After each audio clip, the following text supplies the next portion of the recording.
지역 이슈를 속 시원히 풀어보는 헬로 이슈 토크입니다.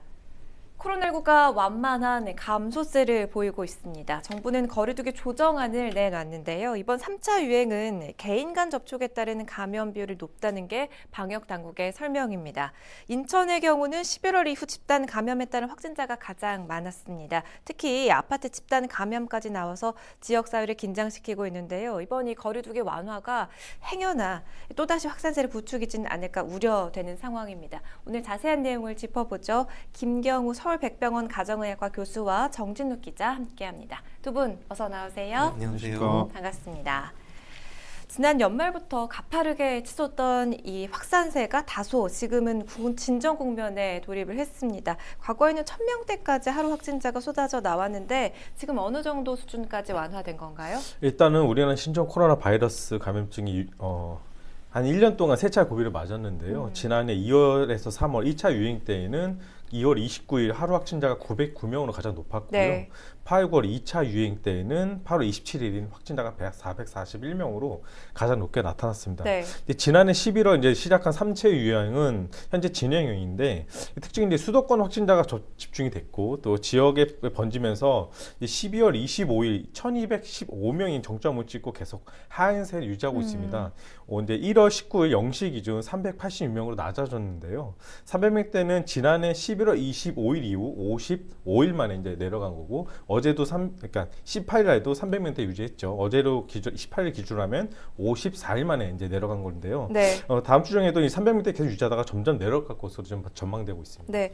한때는 정부 지침을 두고 참 말이 많았습니다. 확진자가 계속해서 쏟아지고 있는데 좀 더 강력한 조치를 내놔야 한다면서 일부에서는 셧다운을 해야 한다 이런 주장도 제기된 바가 있죠. 그런데 이제는 19일 기준으로 해서 400명대를 지금 유지를 하고 있는 상황입니다. 이 정부 정책이 효과적이었다고 보는지 아니면 조금 더 강력했었어야 한다고 보는지 전문가가 어떻게 좀 판단을 하시겠습니까? 네, 최근 그 5인 이상 모임 금지는 지금 감염세를 낮춘 데 효과적인 특히 이제 개인 간의 접촉이 많았던 최근의 감염 경로를 차단하는 데 효과적이었다 이렇게 판단할 수 있겠고요. 네. 문제는 이제 어떤 강도보다 조기에 선제적으로 조치를 취하는 것이 사실 중요했는데요. 네.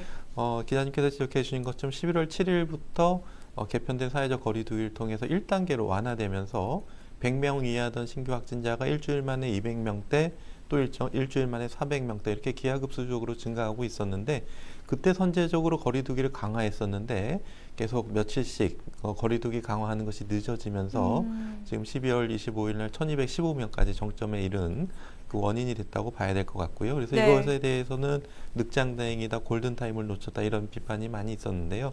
우리가 강력한 사회적 거리두기의 강도도 중요하지만 얼만큼 빨리 선제적으로 적용해서 준비를 하느냐 이것이 굉장히 중요한 부분이 되겠고 또 한 가지 문제는 이렇게 겨울철에 폭증할 가능성이 있는 것에 대비해서 우리가 충분한 병상을 확보하고 의료진 투입을 대비했어야 했었는데 이번에 갑자기 이렇게 확진자가 늘면서 병상을 대기하다가 돌아가시거나 또 치료가 늦어지면서 위중증에 빠지시는 분들이 많았던 점이 이번 거리두기 정부 정책에 좀 많이 아쉬운 점이라고 할 수 있겠습니다. 네.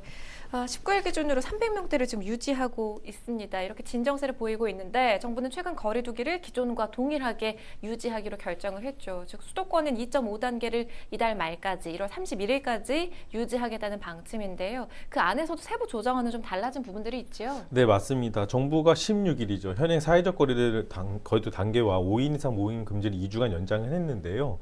그러면서도 거리두기 장기로 경제적 피해를 호소하던 다중 이용 시설에 대한 방역 지침은 좀 완화를 했습니다. 포장 배달만 가능했던 전국 카페는 18일부터 오후 9시까지 매장 내 취식이 가능해졌고요. 네. 헬스장 등 실내 체육 시설도 영업을 재개하도록 했습니다. 헬스장 등 실내 체육 시설의 경우에는 8제곱미터당 1명, 약 2.5평당 1명꼴로 거리 유지하도록 했고요. 2인 이상 이용자가 식당, 카페에서 커피, 음료 등의 디저트를 주문했을 경우에는 매장에 머무는 시간을 1시간 이내로 제한할 것을 권고를 했습니다. 네. 또 스키장에서는 스키장 내에 위치한 식당, 카페 등 부대시설 이용을 금지했지만 오늘 18일부터 집합금지 조치가 해제되면서 방역 준수화에 운영이 가능해졌고요. 종교시설도 정규예배, 법회, 미사 등 위험도가 낮은 종교활동은 마스크 착용, 거리두기 방역 준수를 한해서 수도권은 10%, 그리고 비수도권은 20% 내에서 대면 예배나 미사 그리고 법회를 진행하도록 허용했습니다. 반면 부흥회, 성경 공부 모임, 그 구역 예배, 신방 등 모든 모임이나 식사는 금지하도록 했고요. 유흥 시설은 기존과 같이 집합 금지가 유지대로 했습니다. 이렇게 완화된 부분이 있는데도 불구하고 자영업자들은 여전히 반발하고 있다고요? 네, 일단은 카페 같은 경우는 환영의 분위기가 있고요. 왜냐하면 네. 그동안 식당과 그렇게 다른 점은 모르겠다 이렇게 말을 했었거든요. 22시까지 영업해진 그 이유에 대해서는 식당에서는 어쨌든 마스크를 벗고 음식을 취식하는 부분, 카페에서도 마스크 쓰고 뭐 하실 때만 마스크 잠깐 벗는 부분인데 그 부분에 대해서 상당히 형평성에 대한 문제를 지적했었거든요. 근데 카페는 그런 부분에 대해서는 어쨌든 환영의 분위기가 있고요. 근데 헬스장 같은 경우는 약간 좀 아쉬움이 있어요. 왜냐하면 21시까지 하다 보니까 그 한두 시간의 차이로 인해서 20시까지 하면 어쨌든 퇴근 후에 이용하는 이용객들이 많은데 그렇죠. 거기에 몰림 현상이 있지 않냐, 쏠림 현상이 있기 때문에 오히려 방역에 좀 더 역행하는 것이 아니냐.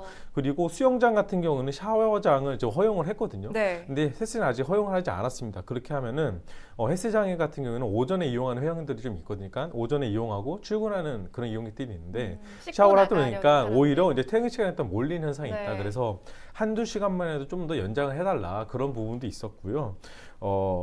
PT 같은 그러니까 그 요가 같은 경우는 그동안 것처럼 계속 모여서 하는 부분이다 보니까 그 부분에 있어서는 어쨌든 사람은 띄엄띄엄 이제 나눠서 하다 보니까 시간은 한정되어 있는데 회원 수는 정해져 있고 그러기 때문에 그런 부분에서 약간의 불만의 목소리가 나왔고 유흥주점 같은 경우는 계속 금지가 돼 있지 않습니까? 이 부분 좀 네. 생계적인 유지가 곤란하기 때문에 이 부분을 좀 계속 풀어달라고 지금 계속 요구를 하고 있고요. 앞으로도 집회는 좀 더 예상이 될 것으로 보입니다. 그래요. 업종별로 정말 이렇게 차이가 있습니다. 자영업자들은 9시 이후까지 영업을 허용해 주기를 원했는데 지금 이 9시 영업 제한은 계속 유지를 하고 이달 말까지 2.5단계로 가겠다고 정부는 방침을 정했습니다. 이번 이 정부 방침을 어떻게 좀 보시는지요? 네, 일단은 그 12월 23일과 24일에 적용됐던 5 이상 모임 금지 조치가 좀 4주 정도 지난 시점이기 때문에 네. 그 조치가 감염 재생산 지수를 0.79 정도까지 낮춘 효과가 있었다고 봐야 될 것 같고요. 문제는 앞으로 더 감염 재생산 지수가 낮아질 요인은 추가적인 요인은 없을 것으로 보이기 때문에 네. 지금 카페라든지 교회 대변 예배라든지 실내 체육 시설이라든지 이런 것이 이제 개방이 되면서 감염 재생산 지수가 다시 올라갈 가능성이 높은데 이게 어느 정도까지 올라갈 것인지 좀 보면서 그다음에 단계적으로 풀어주는 것이 필요할 것 같은데요. 일단 1 이하로 유지하는 것이 가장 중요하겠고요. 그래서 만약에 한 열흘이나 한 2주 정도 지나서 감염 재생산 지수를 다시 평가해봐서 감염 재생산 지수 상승 효과가 크지 않다. 그러면은 이제 9시까지 하던 거를 조금 시간을 10시나 11시까지 실내 체육 시설을 허용한다든지 이렇게 약간 단계적으로 조금씩 하나씩 늘려나가면서 또 2주마다 또 감염 재생산지를 평가해서 우리가 이제 감염 재생산 지수가 1 이상으로 올라가지 않도록 네. 잘 모니터링하면서 거리두기 강도를 조절하는 것이 필요하겠고요. 지금 또 한 가지 또 감염 재생산 지수를 올릴 수 있는 요인들이 이제 변이 바이러스가 이제 또 큰 요인이 될 수가 있기 때문에 지금 성급하게 거리두기를 완화했다가 감염 재생산 지수가 우리가 1.2나 1.3 정도만 돼도 한 1, 2주 후에 일일 신규 확진자 수가 2배로 바로 증가할 수가 있기 때문에 네. 굉장히 조심스럽게 단계적으로 완화하는 조치가 필요할 것으로 생각이 됩니다. 단계적 완화가 중요하다고 하셨어요. 많은 분들이 지금 궁금해하실 내용이 마스크 도대체 언제 벗냐. 이제 외국에서는 백신도 접종이 시작됐기 때문에 그런 부분 궁금하실 텐데 지금 전파력이 강해지는 겨울철이기 때문에 더 조심을 하셔야 합니다. 우리가 그 단계를 정할 때 일일 신규 확진자 그리고 감염 재생산 지수를 파악을 해봐야 할 텐데 이게 언제쯤 완화가 될까요? 일단은 백신 도입이 되면서 지금 독감 같은 경우에도 접종률이 일단은 한 70% 정도 네. 그리고 백신의 예방 효과도 한 70%로 알려져 있는데 우리가 70%가 접종하면서 마스크를 잘 착용하셨더니 독감이 유행하지 않았거든요. 그렇죠. 그것처럼 코로나19 바이러스도 물론 이제 감염 재생산 지수 차이가 있긴 하지만은 우리가 한 60% 정도가 접종을 하고 많은 분들이 마스크를 잘 착용을 하신다면은 우리가 많은 분들이 다 접종을 해서 집단 면역까지 이르지 못한다고 하더라도 일일 신규 확진자 수가 0명으로 될 수 있는 가능성도 많거든요. 그래서 일단 마스크를 조금 착용하시면서 많은 분들이 백신을 못 맞는다고 하더라도 일단 감염자 일일 신규 확진자 수 확실히 줄일 수가 있겠고, 또 백신이 보다 좀 많이 보급돼서 많은 분들이 맞으시게 된다면은 일단 정부에서는 11월까지 집단 면역을 형성하는 것을 목표로 하고 있기 올해 때문에 11월이요? 네, 그렇습니다. 늦어도 11월까지는 마스크를 쓰셔야 될 것 같은데 네. 조금 더 제 기대에는 조금 더 일찍 또 마스크 일일 신규 마스크가 0명이 되고 여름쯤에는 좀 마스크를 좀 벗어도 되지 않을까, 이렇게 조금 전 개인적으로 낙관적으로 기대하고 있습니다. 네, 우리도 기대를 좀 해봐야겠고요. 사실 수도권의 경우는 2.5단계를 오랫동안 실시해 왔잖아요. 그러니까 5인 이상 모임 금지까지 했음에도 불구하고 지난 1, 2차 유행 때와 비교하면 여전히 확진자가 많은 상황인데 3차 유행만의 좀 특징을 짚어주실까요? 네, 지난해 8월에서 9월 2차 유행 때는 광화문 도심 집회라던가 아니면 사랑조회 등을 중심으로 전파가 이루어졌는데요. 이제 3차 유행 때는 원인은 또 겨울이다 보니까 실내 생활이 많아진 점, 그 네. 대대적인 요인, 그리고 요양병원과 이제 BJT 열방센터 같은 종교 시설을 중심으로 한 집단 감염, 그리고 1, 2차 유행과는 달리 개인 간 접촉에 의한 지역 사회 감염하고, 그리고 가족 단위 감염이 조금 확산된 것도 특징이라고 볼 수 있습니다. 우리 지역에서는 특히 좀 우려스러운 게요. 아파트 집단 감염이 발생했습니다. 이게 원인이 밝혀졌나요? 예, 지난 14일이죠. 연수구 지인 모임 관련 확진자 8명이 쏟아진 아파트에 대한 점수가 진행됐는데요. 대상은 1,600세대 2,300여 명이었습니다. 이 아파트는 몸이 좀 아프시고 노인들이 많아서 걱정을 많이 했는데 다행히 추가 확진자는 발생하지 않았습니다. 근데 이제 연수구 같은 경우는 이제 지표 환자를 이제 14일 확진 판정을 받은 60대 여성으로 추정을 하고 있는데요. 네. 이분 같은 경우에는 11일부터 8명이 확진받았을 당시에 1에서 3차까지 음성이 나왔고 4차 검사에 14일 확진 판정을 받은 여성입니다. 특이하네요. 네, 그래서 같이 8명과 그 전에 확진됐던 8명과는 접촉이 있었고요. 그래서 그 이후에도 이 전수검사에서 한 명이 나오긴 했어요. 이 두 번째 검사에서 한 명이 나오는데 이분은 이들에 의해서 감염된 게 아니라 그 따님을 이렇게 집을 왔다 갔다 하면서 다른 접촉자와 접촉한 거로 하면서 여기 관련된 접촉자로 분류되진 않았습니다. 그래서 하여튼 연수구에서는 이 여성에 대해서 일단 지표 환자로 보고 있고 현재까지는 아파트 감염이 나오지 않았습니다. 관련된. 그러니까 소규모 모임에 의해서 그럼 감염이 된 거다. 지금까지 원인은 이렇게 분석이 됐다는 건데 참 이게 아파트 집단 감염이라는 게 우려스러운 상황이잖아요. 과거 감염병에서도 아파트 집단 감염이 논란이 되기도 했는데 아파트 욕실 그 환기구 등을 이용해서 전파될 가능성이 있다는 가능성까지 좀 제기가 된 상황입니다. 코로나19도 이 환기구로 인한 전파 가능성이 있습니까, 교수님? 아직까지는 좀 논란이 많은데요. 이 아파트 같은 경우에도 환기가 어떻게 연결되어 있고 또 환기가 이게 들어오는 게 있고 나가고 있는 게 있는데 네. 어떻게 시스템이 되어 있는지를 좀 봐야 될 것 같습니다. 그래서 환기 구조와 또 감염이 발생한 세대 간의 연관성이 있는지 봐야 될 것 같은데 아직까지 국내에서는 환기 구조 때문에 발생했다는 근거는 없습니다. 물론 이제 추가적으로 환기구에서 어떤 바이러스가 검출되는지 이런 것들을 좀